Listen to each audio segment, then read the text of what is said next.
1.5 million view នៅលើ page Instagram របស់ខ្ញុំទាំង Instagram ខ្ញុំអត់សូវមានអ្នក follower ហើយសំខាន់វីដេអូមួយហ្នឹងគឺ viral នៅប្រទេសសៀមសិតតែសៀម comment ហើយដល់ពេលខ្ញុំ check មើល algorithm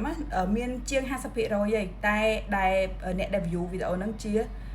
ជនជាតិហ្នឹងហើយសំខាន់ comment ជេរគ្នាចង់និយាយថាមានអ្នក comment congratulation មានអ្នកល្អហើយនឹងមានអ្នកអាក្រក់អូខេបងប្អូនទាំងអស់គ្នាវីដេអូមួយហ្នឹងគឺបាន 1.5 million ច្រើនខ្លាំងមែនទែនហើយ follower មានតំតកើនណា follower តែ300អ្នកជាងហើយសំខាន់នៅក្នុងហ្នឹងគឺសៀមដែល view វីដេអូហ្នឹងគឺច្រើនជាងគេ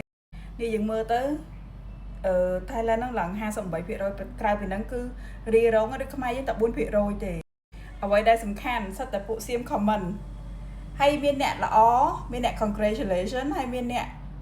ម្នាក់ហ្នឹងខ្មែរយើងហើយកុំ congratulate គាត់អីចឹងហើយគេនិយាយទៅតែឯងតែជនជាតិគាត់ហ្នឹងគឺគេនាំគ្នា comment ឡើងពេញហ្នឹងខ្ញុំក៏ឃើញបងប្អូនខ្មែរយើងមួយចំនួនតូចតែគាត់ចូលទៅ comment ហើយគាត់ថាអញ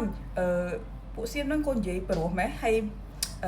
អីចឹងណានិយាយថាវាអត់សូវឆ្លើយដាក់ខ្ញុំ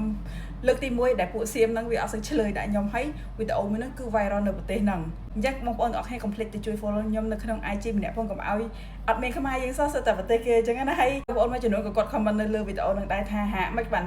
សិតតែជនជាតិសៀមហ្នឹង comment អញ្ចឹងគាត់ស្មានតែវីដេអូហ្នឹងរបស់សៀមតែដល់ពេលគាត់មើល caption ហ្នឹងខ្ញុំដាក់ caption ហ្នឹងជាខ្មែរអញ្ចឹងណាហើយឡើងខ្ញុំឡើង surprise ខ្លាំងមែនតើអញ្ចឹងកុំភ្លេចចូលទៅ follow ម្នាក់មួយផងអរគុណច្រើនបាយបាយ